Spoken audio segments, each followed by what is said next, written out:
I know. I might get a lot of flack for not absolutely loving Half-Life 2. I'm not trying to be different or rage bait, but to me, it was just an alright experience. I know the game is old, came out 2004, and I've heard how people say it holds up and still worth to play today. People even said this game's the second coming of Christ. Like, I just seen so many good things, even having an overwhelmingly positive rating on Steam. But after completing it, I just don't feel the same as these people saying these things. I know it was probably revolutionary for its time and did things for the first time that we take for granted now, but playing it in the big 2025, it just didn't feel that special to me. I will say I did not play any of the episodes, and that's mostly due to the fact that I didn't like absolutely love the base game. I wasn't really interested in checking out the episodes.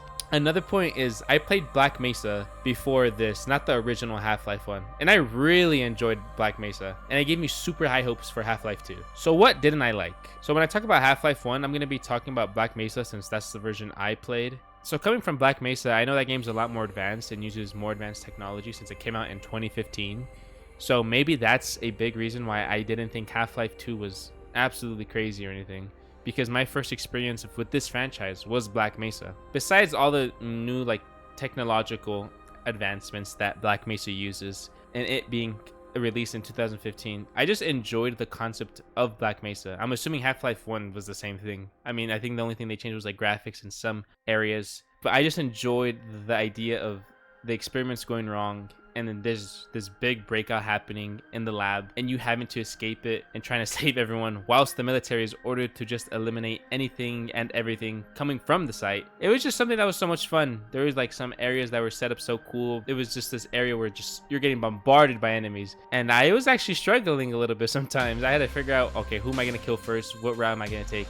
I just really enjoyed that. Half-Life 2 was more of an aftermath scenario, and you're going against that dude, Wallace Breen. I had to look up his name, I completely forgot, and his troops. You're seeing what happened after Zen was blown up and how like now the military somehow figured out how to use this alien power to their military power. And to be clear, I didn't watch any lore videos or anything, so any information I know about the story is just solely from me playing these games. And also there was a 20-year gap from the first game to this one, and at the end of Black Mesa I was left wondering what happened at the end when G-Man gave you those two options to either work for him or stay. I forgot what it was. I was interested in those answers, and it wasn't really said. Maybe in the episode DLCs they are, but I didn't play them, of course. So I was just really wondering, I was like, what happened to Gordon Freeman? Like, what happened in those 20 years? Where was he? I don't know. I was just so confused how the game started. I was just like on this tram and they're like, we got to get you. And I don't know. I just don't know what was going on. I think I'm just might be an idiot. I didn't really like any of the vehicle areas either. Like when you're on that boat type of thing that rode on water, or even the buggy area where you're like in the desert and you're just driving around. I didn't enjoy these areas. It just felt really clunky to drive the vehicles, and maybe this was just insane in 2004, like that was never done before. But like I feel like now with other games that I've played and like improved upon it, it just felt super dated. And there are some turret areas in the middle of the game where they give you turrets that you can set up in a room, and you just have to hold down the fort essentially, and it was just kind of boring. Like I just put these turrets down, maybe I played it wrong, and I just put these turrets down. I swear the game just told me just set up these turrets and hold the room. I did that, and I just held an angle like it was CSGO. I was literally just watching one area while the turrets handled the other areas. I just held one angle, someone would run by, I just shoot them. That's literally all I did. I don't know. I thought it was weird. I thought it was just like not fun. Also, the suit was like nerfed in this game, and I didn't mind managing the suit's power. I actually liked that. Maybe be mindful of my resources, but like you never got the jump boost that Black Mesa had, and I don't know if Half-Life 1 had that. I think it did. I think I was watching like comparison and I saw that you still had that like boost jump. I just liked having that movement. I thought it was really fun, and I was kind of sad that you never got it in Half-Life 2. I don't know if I missed some weapons in Half-Life 2, but I just feel like there was no cool guns besides the gravity gun. And like in Black Mesa, you had a bunch of different types. The hand of that one big alien, like it shot like fleas or something. I don't know what it was called. I liked that weapon. I would use it to like solve like puzzles, because sometimes you would have to use ammo. I just liked using that one because it wouldn't use any of your resources. Another gun was like those like the two weapons where you had to use the nuclear ammo,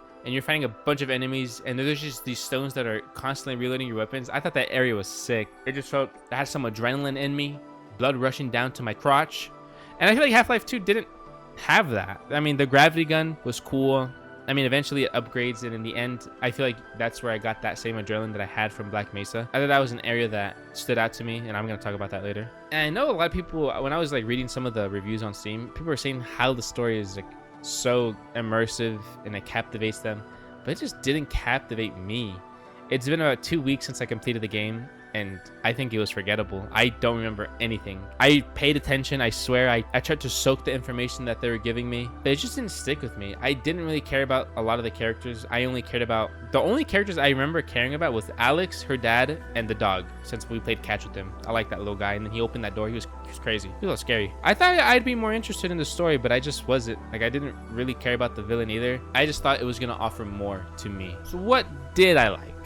Because I don't want to only talk bad about this game, because I know this is people's beloved game, and I'm sorry it didn't resonate with me how it probably did for you. That's the beauty in games. Everyone's gonna have different opinions, and I know, like, I have a favorite game. It's probably, it's one I played recently. It was Metaphor. I don't think people are gonna think that that's their favorite game either. I mean, that's okay. I don't really mind. People are gonna judge it, but I do want to talk about like things that I did like, because I don't want to just talk bad about it. I like the music. I thought that was a standout. I know Black Mesa had new songs made for it, I think someone said when I was streaming it, but both games have good music. I always enjoyed listening to them.